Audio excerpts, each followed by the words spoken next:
हजरत बिरादर मुअज्जिज मोहतरम सामानी की सुनबेन আমার নবী মুস্তাফার ভালোবাসা কেমন দেখুন। আমার নবী আকরাম মুস্তাফার একজন প্রিয়তম সাহাবা যিনার নাম আছে হযরত হানজালা রাদিয়াল্লাহু তাআলা আনহু। হযরত হানজালা একদিন প্রথম বিবাহ নিকাহ করে তিনার স্ত্রীর সঙ্গে মিলামিশা করে, আর সেই সময় যেন মদিনা গলিতে কেউ যেন আওয়াজ দিতে আসে, মদিনা গলিতে কেউ বলে বেড়াতে আসে, মদিনা গলিতে কেউ যেন এলান করে বেড়াতে নবী নাই, নবীকে যেন বেদিন লোকেরা শহীদ করে দিয়েছে, নবীকে নাকি জিহাদের ময়দানে শহীদ করে দিয়েছে। এই সময় হযরত হানজালা রাদিয়াল্লাহু তাআলা আনহু যখন কানে যায়, আওয়াজ পৌঁছে যায়, হযরত মুহতারাম রাদাস সামাইনে গিরাম হযরত হানজালা রাদিয়াল্লাহু তাআলা আনহা যখন কানে এই খবর পৌঁছে দেওয়া হলো, মদিনা যখন এলান করে দেওয়া হলো নবী নাই, নবীকে নাকি বেদিন লোকেরা শহীদ করে দিয়েছে, নবীর নাকি গলা কতল করে দিয়েছে। হযরত মুহতারাম রাদাস সামাইনে গিরাম হযরত হানজালা এই কথা শুনে যান, তিনার স্ত্রীকে বলতে আছে, ও আমার স্ত্রী, ও আমার প্রিয়তমা, শোনো শোনো শোনো, আজকে আমার নবীকে নাকি ওই বেদিন লোকেরা শহীদ করে দিয়েছে। আমার বেদিন লোকেরা যদি আমার নবীকে শহীদ করে দেয়, আমি হযরত হানজালা যদি বাড়িতে বসে যেতে থাকি, আমি আখিরি নবীর উম্মত হয়ে কি করে আল্লাহকে জবাব দিব? তুমি আমাকে ছুটি দাও। আল্লাহ মুহতারাম বিরাদার সামাইনে গিরাম হযরত হানজালার স্ত্রী বলতে আছে, আজকে আপনি আমার প্রথম বিবাহ করলেন এবং নিকাহ করলেন, আজকে আপনি চলে যাবেন। বিরাদার সামাইনে গিরাম হযরত হানজালা রাদিয়াল্লাহু তাআলা আনহু ছুটতে ছুটতে সেই কারবালা, সেই জিহাদের ময়দানে চলে গেল। সেই জিহাদের ময়দানে যাওয়ার পরে হযরত হানজালা ডাক দিয়ে বলতে আছে, ও বেদিন লোকেরা শোনো শোনো, তোমরা চলে যাও চলে যাও, তোমরা যদি তোমার স্ত্রীকে যদি বেওয়ানা করতে চাও, তাহলে যুদ্ধের ময়দান থেকে উঠে যাও। তোমার সন্তানদেরকে যদি বাবা হারা করতে চাও, ব্যবহার না করতে চাও, তো চলে যাও এই ময়দান থেকে চলে যাও। হযরত মুহতারাম বিরাদার সামাইনে গিরাম হযরত হানজালা ডাক দিয়ে বলতে আছে, ও বেদিন লোকেরা শোনো শোনো, তোমরা যদি তোমাদের গর্দন না ঝুঁকাতে চাও, তাহলে অতি শীঘ্রই এই ময়দান থেকে তোমরা পালিয়ে যাও। হযরত হানজালাকে যেন বলতে আছে, শোনো শোনো হানজালা, তোমাদের নবীকে না মারা পর্যন্ত, তোমাদের নবীকে না কতল করে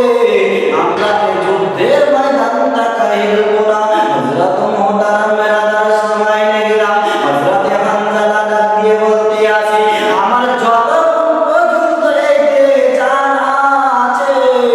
আমি হযরত হানজালা আমার নবী মুস্তাফার দেহ মুবারকে একটা তরবার তো দূরের কথা, মশা মাছি যেন বসতে দেব না। হযরত মুহতারাম বিরাদার সামাইনে গিরাম কি ঘটলো শুনুন শুনুন, কারণ সেই ময়দানে এটাই ঘটলো বাপজিবান। হযরত হানজালা রাদিয়াল্লাহু তাআলা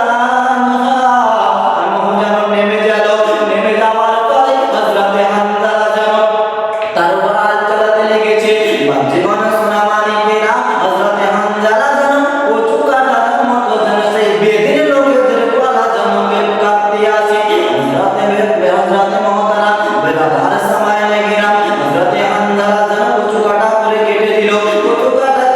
কচু কাটা করে কাটতে কাটতে হযরত হানজালা যখন আর পারলো না, যেন সেই বেদিন লোকেরা হযরত হানজালা রাদিয়াল্লাহু তাআলা আনহুর যেন গর্দনে যেন একখানা তরবারি বসে হযরত হানজালাকে যেন শহীদ করে দিয়েছে, হযরত হানজালার গলাকে যেন কতল করে দিয়েছে। জীবনে সোনা মানিকেরা, হযরত হানজালার যেন আর খবর পাওয়া যায় না। জীবনে সোনা মানিকেরা, সে সময় যেন হযরত হানজালার স্ত্রী যেন গুটি গুটি পায়ে আমার নবী মুস্তাফার কাছে এসেছে, আমার আখিরি নবীর কাছে এসেছে, আমার জিন্দা নবীর কাছে এসেছে। নবী সত্যি নবী, নবী হায়াতুন নবী, নবী আমাদের জিন্দা নবীর কাছে যখনই হযরত হানজালার স্ত্রী এসে বলতে আছে, হুজুর শুনে শুনে যেন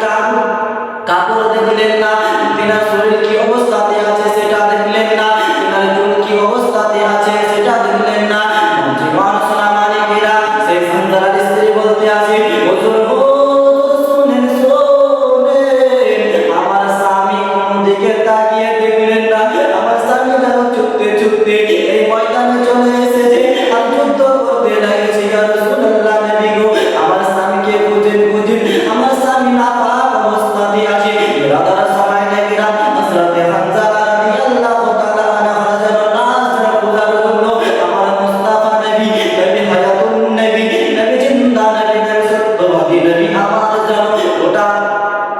যেন সেই ময়দানে যতজন সাহাবা ছিলেন আমার সাহাবা অত সাহাবা যেন কত ধরে সেই ময়দানে পড়ে আছে আর যিনারা সাহাবা ছিলেন আরো বিভিন্ন সাহাবা হযরতে আমার নবী আকা মুস্তাফা সাহেবের আওলাদ সাল্লাল্লাহু তাআলা আলাইহি ওয়াসাল্লাম যেন বলে দিল যাও যাও যাও হযরতে হামজা লাশখানা হলো জীবন শোনা মালিকেরা এই কথা যখনই বলে দেওয়া হলো তখন লাশ খুঁজতে খুঁজতে লাশ যেন আর সেই ময়দানে খুঁজে পাই না আর ময়দানে খুঁজে পাই না সাহাবাগণ এসে বলতে আছে ইয়া রাসূলুল্লাহ ইয়া হাবিবাল্লাহ নবী গো হযরতে হামজার লাশ যেন খুঁজে পাওয়া যাচ্ছে না বিভিন্ন রকম সাহাবা আপনার অন্য সাহাবার লাশ যেন সেই ময়দানে পড়ে আছে কিন্তু আপনার সাহাবা হযরতে হামজার লাশ যেন খুঁজে পাওয়া যাচ্ছে না জীবন সুলাইমানিকেরা শুনে যাবে হযরতে হামজার লাশ যখন খুঁজে পাওয়া গেল না আল্লাহ রাব্বুল আলামিন যেন গায়বী খবর দিয়ে আমার মুস্তাফাকে জানিয়ে দিল ওগো আমার হাবিব ওগো আমার দোস্ত ওগো আমার নবী তোমাকে সৃষ্টি করেছি আমি নবী তোমাকে আমার নূর দিয়ে সৃষ্টি করেছি নবী শুনো শুনো তোমার উপরে যদি কেউ জুলুম করে আমি আল্লাহ কোনদিন তিনাকে ছেড়ে দেব না তোমার উপরে যদি কেউ দুশমনি করে আমি আল্লাহ তাকে ছেড়ে দেব না আর তোমার প্রেমে যদি কেউ যেন জীবন দিয়ে দেয় আমি আল্লাহ তাকে দুনিয়াতে না রেখে এবার হযরত মুহতারাম সেই আল্লাহ রাব্বুল আলামিন বলতে আছে ইয়া রাসূলুল্লাহ ইয়া হাবিবাল্লাহ নবী শুনেন শুনেন আপনার সেই সাহাবাকে আর আমি মানুষের হাতে গোসল না দিয়ে সেই সাহাবার লাশখানা আমি আসমানে তুলে নিয়েছি আসমানে তুলে নিয়ে আসার পরে আমার সাহাবা আমার ফেরেশতাদেরকে বললাম ফেরেশতারা যাও যাও হযরতে হামজার লাশটাকে গোসল করিয়ে দাও হযরতে হামজার লাশ জানাতা অবস্থায় আছে ইয়া রাসূলুল্লাহ নবী আমার দোস্ত শুনেন শুনেন আপনার সেই সাহাবা হযরতে হামজা রাদিয়াল্লাহু তাআলা আনহুর লাশ জানাত জীবন সেই আসমানের উপরে হযরতে হামজার লাশ যেন গোসল দেওয়া হলো এই সময় আমার নবী আকা মুস্তাফা মুহাব্বতে হযরতে হামজাকে সাহাবায়ে কেরামরা ফেরেশতারা যেন গোসল দেওয়া হলো আর জীবনে তাহলে আপনি এখানে বুঝা গেল আমার নবী মুস্তাফার যদি ভালোবাসা পেতে চান আমার রব্বুল আলামিনের যদি ভালোবাসায় ঢুকতে চান আমার নবীকে মহব্বত করুন আল্লাহ রব্বুল আলামিন বলতে আছে তোমরা যদি আমাকে খুশি করতে চাও তবে আমার নবীকে খুশি করো তোমরা যদি আমাকে রাজি করতে চাও আমার হাবিবকে রাজি করো তোমরা যদি আমাকে মহব্বত করতে চাও আমার নবী আকা মুস্তাফা আমার দোস্ত হাবিবুল্লাহকে মহব্বত করো আমার নবী আকা মুস্তাফাকে যদি মহব্বত করো আমার নবীকে যদি রাজি করো আল্লাহ রাব্বুল আলামিন বলতে আছে আমার নবী যে জিনিসে রাজি আমি আল্লাহ সেই জিনিসে রাজি বাহ্যিক শোনা মালিকেরা হযরতে আহমদ মুস্তাফা নবী মুহাম্মদ মুস্তাফা সাল্লাল্লাহু তাআলা আলাইহি ওয়াসাল্লামকে এমন ভাবে তৈরি করেছেন বাহ্যিক শোনা মালিকেরা শুনে যাবেন আল্লাহর পয়গম্বর আরো বিভিন্ন রকম পয়গম্বর আসিলেন